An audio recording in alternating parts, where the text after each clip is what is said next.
దేవుని వాక్యంలోకి వెళ్దాం. కీర్తనల గ్రంథము 27వ కీర్తన మొదటి వచనాన్ని చదువుకుందాం. Psalm 27 verse 1. भजन 27वां भजन पहला वचन. యెహోవా నాకు వెలుగును రక్షణ అయి ఉన్నాడు, నేను ఎవరికి భయపడుదును? యెహోవా నా ప్రాణ దుర్గము, ఎవరికి వెరతును? దేవుడు ఈ వాక్యమును దీవించును గాక. ప్రియ సంగమా, ఈ కీర్తనలో ఈ 27వ కీర్తన మొత్తం మనం చూస్తే దావీదు దేవుని కాపుదలను జ్ఞాపకం చేస్తూ ఉంటారు. ఆయన కాపుదలను బట్టి దేవుణ్ణి స్తుతిస్తూ ఆరాధించేవానిగా ఉంటూ ఉన్నారు. అది మనం ఆ కీర్తన అంతటా చూడవచ్చు. కానీ ఈరోజు ఆ కీర్తనలోని మొదటి వచనాన్ని దేవుడు మన ముందు ఉంచి ఉన్నారు. ఆ వాక్యాన్ని ఆధారంగా చేసుకొని ఆయనను ఆరాధించడానికి మనం సిద్ధపడదాం. ఈ వచనం మనం చూసినట్లయితే దావీదు ఉన్న పరిస్థితిని మనం అర్థం చేయవచ్చు. దావీదు ఎలాంటి స్థితిలో ఉన్నాడు అంటే ఒక భయం లేని స్థితిలో, అంటే నిర్భయమైన స్థితిలో ఉన్నట్టుగా మనం చూస్తూ ఉన్నాం. అది ఆయన మాటల్లో మనకు స్పష్టంగా కనిపిస్తూ ఉంది. పైగా ఆయన ధైర్యంగా చెబుతూ ఉన్నారు, నేను ఎవరికి భయపడాలి, ఎందుకు భయపడాలి అనే మాట ఇక్కడ మనకు వినిపిస్తుంది. ఒకసారి ఆలోచన చేద్దాం సంగమా. ఎవరైనా ఎప్పుడు ఈ మాట చెప్పవచ్చు? ఒక రెండు సందర్భాలలో ఈ మాటను ఏ మనిషి అయినా చెప్పవచ్చు, ఎవరైనా చెప్పవచ్చు. అదేంటంటే అతను ఏ తప్పు చేయకుండా ఉన్నప్పుడు, లేదా ఏ పరిస్థితినైనా ఎదుర్కొనే శక్తి కలిగిన వాడైనప్పుడు. దావీదు జీవితం మనకు తెలుసు. అతను ఏ తప్పు చేయకుండా ఉన్నాడా? ఖచ్చితంగా లేడు. ఇది మనం చెప్పే మాట, లేకుంటే ఎవరో చెబుతున్న మాట కాదు. 51వ కీర్తనలో ఆయనే స్వయంగా తన గురించి తాను చెప్పి ఉన్నాడు. ఆ మాటలు మనం ఒకసారి చూస్తే 51:2 నుంచి మనం చూడగలిగితే, నా దోషము పోవునట్లు నన్ను బాగుగా కడుగుము, నా పాపము పోవునట్లు నన్ను పవిత్రపరచుము. నా అతిక్రమములు నాకు తెలిసే ఉన్నవి, నా పాపం ఎల్లప్పుడూ నా ఎదుట ఉన్నది. నీకు కేవలం నీకే విరోధముగా నేను పాపం చేసి ఉన్నాను, నీ దృష్టి ఎదుట నేను చెడుతనం చేసి ఉన్నాను. ఇంకా ఏ సందేహం మనకు వద్దు, ఎందుకంటే ఆయనే స్వయంగా చెబుతూ ఉన్నారు దేవుని సన్నిధిలో, నేను తప్పు చేశాను దేవా, పాపం చేశాను, నీకే విరోధంగా నేను పాపం చేశాను అని తానే చెబుతూ ఉన్నాడు, ఒప్పుకుంటూ ఉన్నాడు. అలాగే రెండవదిగా మనం చూస్తే ఏ పరిస్థితి అయినా ఎదుర్కొనే శక్తి అతనికి ఉందా? అది కూడా ఏమాత్రము లేదు ఆయన.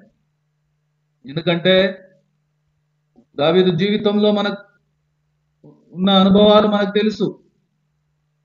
సౌలుకి భయపడి పారిపోయిన అనుభవం దావీదు జీవితంలో కనబడుతూ ఉంది.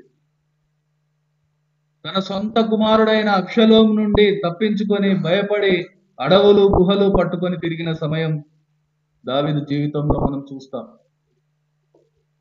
ఇలా ఎన్నో అనుభవాలు దావీదు జీవితంలో మనకు కనిపిస్తూ ఉన్నాయి. మనం ఏమర్థం చేయవచ్చంటే ఈ మాటలు చెప్పడానికి దావీదుకు ఏ అవకాశము లేదు. అయినా అతను ధైర్యంగా ఈ మాట చెప్పగలుగుతూ ఉన్నాడంటే అది అతని ధైర్యం కాదు. అతనికి తెలుసు తన శక్తి ఎంతో, అతనికి తెలుసు తన పరిస్థితి ఏంటో. కానీ ఇక్కడ ఇంకొక మాట కూడా ఆయన తెలుసుకొని ఉన్నాడు. అదేంటి అంటే ఆ ధైర్యం తనకు ఎలా వచ్చింది దావీదుకు బాగా తెలుసు. తన ధైర్యం ఎవరు? అనేది దావీదు అర్థం చేశాడు. అందుకే తన ధైర్యం వెనుక ఉన్న బలం ఎవరో ఆయన ఈ రోజు మనకు చూపిస్తూ ఉన్నారు. ఆ బలంతో నిండిన ధైర్యంతో ఈ రోజు మన ముందర మాట్లాడుతూ ఉన్నారు. తన ధైర్యం వెనుక ఉన్న బలమై ఉన్న తన దేవుణ్ణి మనకు ఈ రోజు ఆయన చూపిస్తూ ఉన్నారు.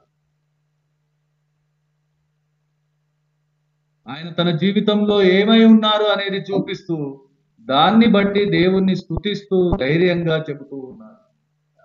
నేను దేనికి భయపడాలి, ఎందుకు భయపడాలి? నా దేవుడు నాకు తోడుగా ఉండగా, ఆయనే నా బలమై ఉండగా. ఈరోజు అలాంటి మనసుతో మనము ఆయనను ఆరాధించేందుకు సిద్ధపడవలసిన వారమై ఉన్నాం. ఈ మాటే ఈ రోజు మన ఆరాధనకు ఆధారంగా చేసుకోవాల్సిన వారమై ఉన్నాం. యెహోవా నాకు వెలుగును రక్షణ అయి ఉన్నాడు, నేను ఎవరికి భయపడుదును? యెహోవా నా ప్రాణ దుర్గము, ఎవరికి వెరతును అని చెప్పగలిగే ఆత్మీయ స్థితి దేవుణ్ణి నిజంగా ఆరాధిస్తుంది. ఇక్కడ మనం చూస్తూ ఉన్నాం, దావీదు ధైర్యం వెనుక ఉన్న దేవుణ్ణి మనం స్పష్టంగా చూస్తూ ఉన్నాం. వాక్యం ద్వారా మనం చూడగలుగుతూ ఉన్నాం దావీదు బలం ఎవరు, దావీదు శక్తి ఎవరు, ఎవరిని బట్టి అతను ధైర్యంగా చెప్పగలుగుతూ ఉన్నాడు. ఆ దేవుడే ఈరోజు మనతో కూడా ఉన్నాడు, మనతో మాట్లాడుతూ ఉన్నాడు, మన దేవునిగా ఉన్నారు. ఆ గొప్ప దేవుణ్ణి స్తుతించి ఆరాధించడానికి మనమందరం ఇక్కడ చేరి ఉన్నాము. ఆయన అప్పుడు ఇప్పుడు ఎప్పుడు ఏకరీతిగా ఉన్న దేవుడు. ఆయనలో ఏ మార్పు లేదు. ఆయన మార్పు లేని దేవుడు. అంతేకాదు, మార్పు కోరుకునే దేవుడు. నీలో నాలో మార్పు కోరుకునే దేవుడు ఆయన. ఆ మార్పును మన జీవితంలో అనుగ్రహించే దేవునిగా, ప్రభు యేసుగా, పరిశుద్ధాత్మునిగా ఈ రోజు మనతో ఉన్నారు, మనలో ఉన్నారు, మనతోనే మాట్లాడుతూ ఉన్నారు. సంగమం దేవునికి స్తోత్రం, హల్లెలూయా. ఆ మార్పు లేని దేవుడు మన కోసం ఈ లోకంలోకి వచ్చి ఉన్నారు. ఈరోజు దావీదు తన దేవుణ్ణి, తన ధైర్యమైన, తన నమ్మకమైన, తన బలమైన దేవుణ్ణి మన ముందర పరిచయం చేస్తూ ఉన్నాడు. ఆయన వెలుగై ఉన్నాడు, ఆయన రక్షణ అయి ఉన్నాడు, ఆయన ప్రాణ దుర్గమై ఉన్నాడు అని దేవుణ్ణి మనకు చూపిస్తూ ఉన్నాడు. ఆ మూడు గుణాలను వాక్యపు లోతుల్లో మరింత లోతుగా అర్థం చేయడానికి ప్రయత్నం చేద్దాం. ముందుగా ఆయన వెలుగై ఉన్నాడు. మత్తయి సువార్త 4:15లో, Matthew 4:15లో మనం చూస్తాం, చీకటిలో కూర్చుండి ఉన్న ప్రజలను గొప్ప వెలుగు చూచిరి, మరణ ప్రదేశములోను మరణ ఛాయలోను కూర్చుండి ఉన్న వారికి వెలుగు ఉదయించెను అని రాయబడిన వాక్యాన్ని ఒకసారి జ్ఞాపకం చేస్తుంది. ప్రభు యేసు గురించి ప్రవక్త అయిన యెషయా ద్వారా దేవుడు గాయించిన ఆ ప్రవచన నెరవేర్పుగా ప్రభు యేసు ఈ లోకంలోకి వెలుగై వచ్చి ఉన్న పరిస్థితిని మనము జ్ఞాపకం చేసుకుందాం సంగమా. అలాగే ఈ రోజు ఆ పాపపు చీకటిలో పడి ఉండి నరకపు చీకటిలోకి సాగి వెళుతున్న మన జీవితంలో ఆ పాపపు నుంచి, ఆ నరకము నుంచి విడిపించి తప్పించుటకు జీవపు వెలుగుగా ఆయన మన జీవితంలోకి వచ్చి ఉన్నారు.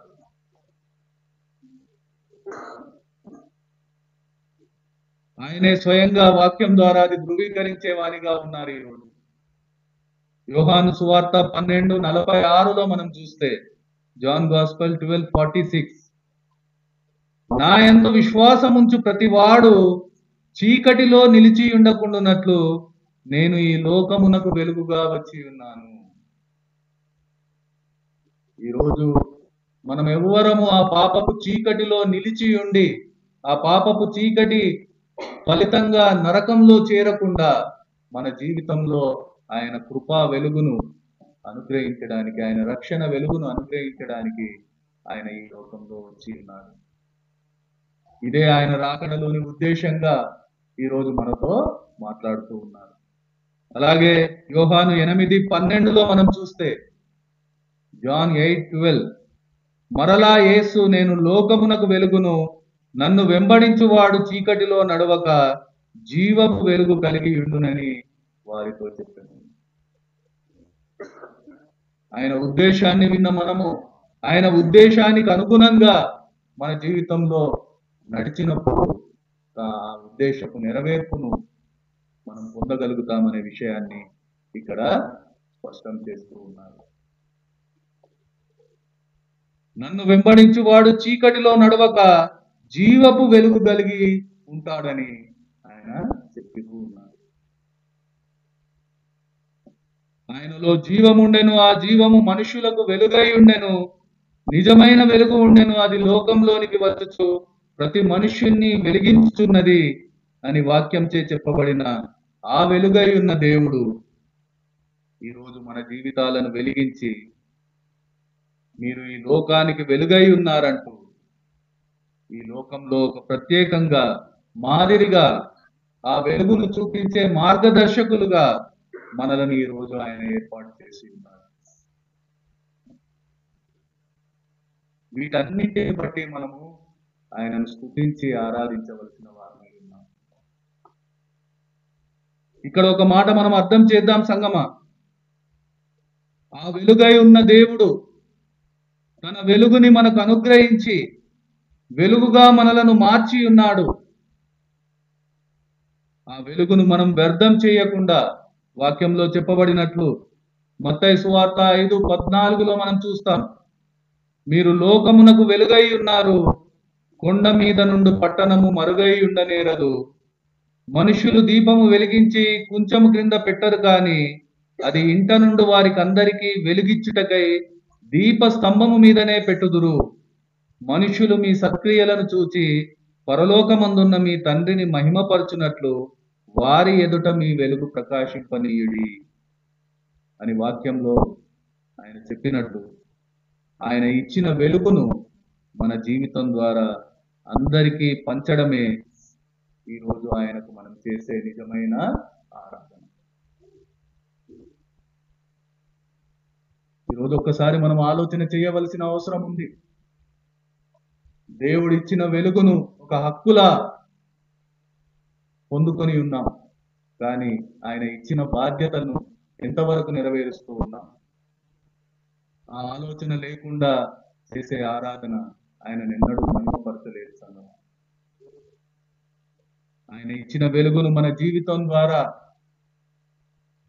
అందరికీ చూపించడమే ఈరోజు మనం ఆయనకు చేసే నిజమైన ఆరాధన. రెండవదిగా ఆయన రక్షణ అయి ఉన్నాడు. లూకా సువార్త 3వ అధ్యాయంలో బాప్తిజం ఇచ్చి యోహాను గారి ప్రకటన మనకు కనబడుతూ ఉంది. ప్రభువు మార్గము సిద్ధపరచుడి, ఆయన త్రోవలు సరళము చేయుడి, ప్రతి పల్లము పూడ్చబడును, ప్రతి కొండయు మెట్టయు పల్లము చేయబడును, వంకర మార్గములు తిన్నవి అగును, కరుకు మార్గములు నున్నవి అగును, సకల శరీరులు దేవుని రక్షణ చూతురు అని అరణ్యంలో కేకలు వేయుచున్న ఒకని శబ్దము అని ప్రవక్త అయిన యెషయా గ్రంథమందు వ్రాయబడినట్లు జరిగిన సంఘటన. అది ఎవరి గూర్చైతే బాప్తిస్తం ఇచ్చి యోహాను ఆ అరణ్యంలో ప్రకటిస్తూ ఉన్నాడో ఆ దేవుడే ఈరోజు మనకు రక్షణకర్తగా ఉన్నాడు, రక్షణ అనుగ్రహించి ఉన్నారు. ఆయనే మన రక్షణ అయి ఉన్నారు. ఇంకా మనం కొద్దిగా ముందుకెళ్తే యోహాను గారి మాటలు విన్న ప్రజలు ఇతడు క్రీస్తయి ఉండునేమో అని అందరూ యోహానును గురించి తమ హృదయంలో ఆలోచించుకొని చుండగా ఆయన చెబుతూ ఉన్నారు, నేను నీళ్లలో మీకు బాప్తిస్తం ఇచ్చుచున్నాను, అయితే నాకంటే శక్తిమంతుడొకడు వచ్చుచున్నాడు, ఆయన చెప్పుల వారును విప్పుటకు నేను పాత్రులను కాను, ఆయన పరిశుద్ధాత్మలోను అగ్నితోనూ మీకు బాప్తిస్తం ఇచ్చును, ఆయన చేట ఆయన చేతిలోనున్నది. ఆయన తన కళ్ళమును బాగుగా శుభ్రం చేసి తన పొట్టులో గోధుమలు పోసి ఆరని అగ్నితో పొట్టు కాల్చివేయనని అందరితో చెప్పాను. అలా ఎవరి గురించి అయితే ప్రకటిస్తూ ఆయనే ఈ లోక పాపం మోయు గొర్రెపిల్ల అని చూపిస్తూ ఉన్నాడో ఆ ప్రభు యేసు రక్షణకర్తగా ఈ రోజు మనతో ఉన్నారు. మనందరి రక్షణ అయి ఉన్నారు. సంగమా, నశించిన దానిని వెతికి రక్షించుటకు మనుష్య కుమారుడు ఈ లోకంలోకి వచ్చినని వాక్యం మనతో మాట్లాడుతూ ఉండగా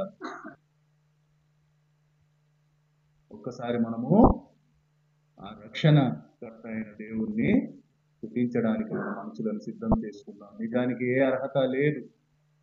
రక్షణకు ఎంతో దూరంగా భారంగా ఉన్న మన జీవితాలను ఆయన రక్షణలోకి నడిపించి ఉన్నారు. దేవుడు లోకమును ఎంతో ప్రేమించెను కాగా ఆయన తన అద్వితీయ కుమారునిగా పుట్టిన వాని యందు విశ్వాసముంచు ప్రతివాడును నశింపక నిత్య జీవము పొందునట్లు ఆయనను అనుగ్రహించెను.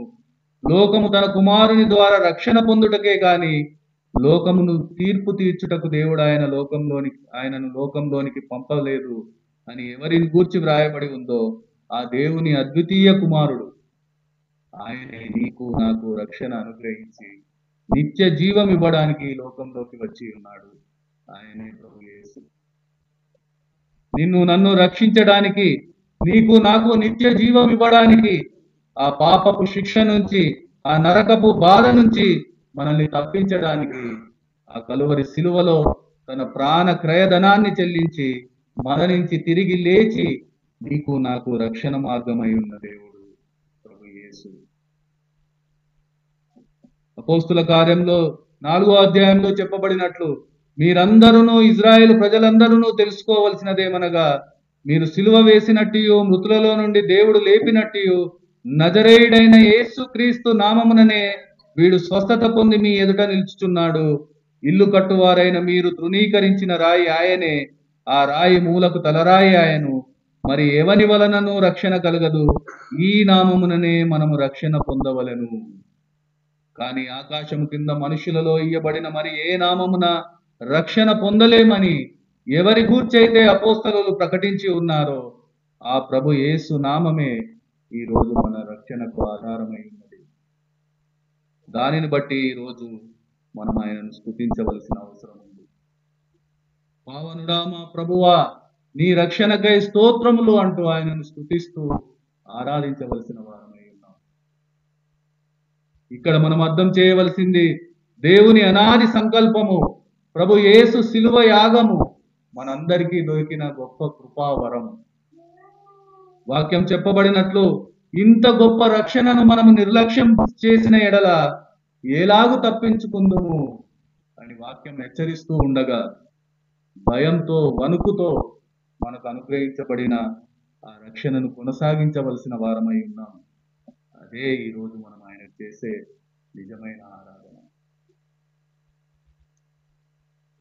మూడవదిగా మనం చూస్తే ఆయన ప్రాణ దుర్గమై ఉన్నారు. కీర్తనలు 62:1 మనం చూస్తే నా ప్రాణము దేవుని నమ్ముకొని మౌనముగా ఉన్నది, ఆయన వలన నాకు రక్షణ కలుగును, ఆయనే నా ఆశ్రయ దుర్గము, ఆయనే నా రక్షణకర్త అని కీర్తనాకారుడు ఎవరి గురించి అయితే కీర్తిస్తూ ఉన్నాడో. గాఢాంధకారపు లోయలో నేను సంచరించినను ఏ అపాయమునకు భయపడను, నీవు నాకు తోడైయుందువు, నీ దుడ్డు కర్రయు నీ దండమును నన్ను ఆదరించునని ఎవరినైతే తన కాపరిగా నమ్మి ఉన్నాడో ఆ ప్రభు యేసు ఈరోజు స్వయంగా కాపరిగా తన కాపుదల గురించి మాట్లాడుతూ ఉన్నారు. యోహాను 10:14 మనం చూస్తాం, నేను గొర్రెల మంచి కాపరిని, నా తండ్రి నన్ను ఎలాగూ ఎరుగునో నేను తండ్రిని ఎలాగూ ఎరుగుదునో అలాగే నేను నా గొర్రెలను ఎరుగుదును, నా గొర్రెలు నన్ను ఎరుగును, మరియు గొర్రెల కొరకు నా ప్రాణము పెట్టుచున్నాను. ఈ దొడ్డివి కాని వేరే గొర్రెలను నాకు కలవు, వాటిని కూడా నేను తోడుకొని రావలను, అవి నా స్వరము వినును, అప్పుడు మంద ఒక్కటియు గొర్రెల కాపరి ఒక్కడును అగును అంటూ తప్పిపోయిన గొర్రెలను వెదకి రక్షించి మందలో చేర్చుకుంటూ వాటిని అనుక్షణం కాపాడేవానిగా ఉన్నాడు. అంతేకాదు, యెరూషలేమా యెరూషలేమా, ప్రవక్తలను చంపుచూ నీ యొద్దకు పంపబడిన వారిని రాళ్లతో కొట్టుచూ ఉండుదానా, కోడి తన పిల్లలను రెక్కల క్రింద ఎలాగు చేర్చుకొనునో అలాగే నేనును నీ పిల్లలను ఎన్నో మార్లు చేర్చుకోనవలెనని ఇంటిని గాని మీరు ఒల్లకపోతిరంటూ ఈ రోజు కూడా తన కాపు క్రిందకు చేరలేని వారి కోసం అంగలారుస్తూ ఉన్నారు. తన మందలో ఉండే గొర్రెలన్నిటికీ కంచె వేసి కాపు కాస్తూ కావలసినవన్నీ సమృద్ధిగా సమకూరుస్తూ నడిపించే వారిగా ఉన్నారు. ఆ కాపుదలను బట్టి ఆ కొండ కోట ఆశ్రయం శైలం దుర్గమై ఉన్న దేవుని కృపా కనికరములను బట్టి ఆయనను కీర్తిస్తూ ఆరాధించవలసిన వారమై ఉన్నాం. ఇక్కడ కూడా మనం అర్థం చేయవలసిన విషయం ఒకటి ఉంది. ఈరోజు ఆయన ఎన్నో బంధకాల నుంచి మనలను విడిపించి ఉన్నారు.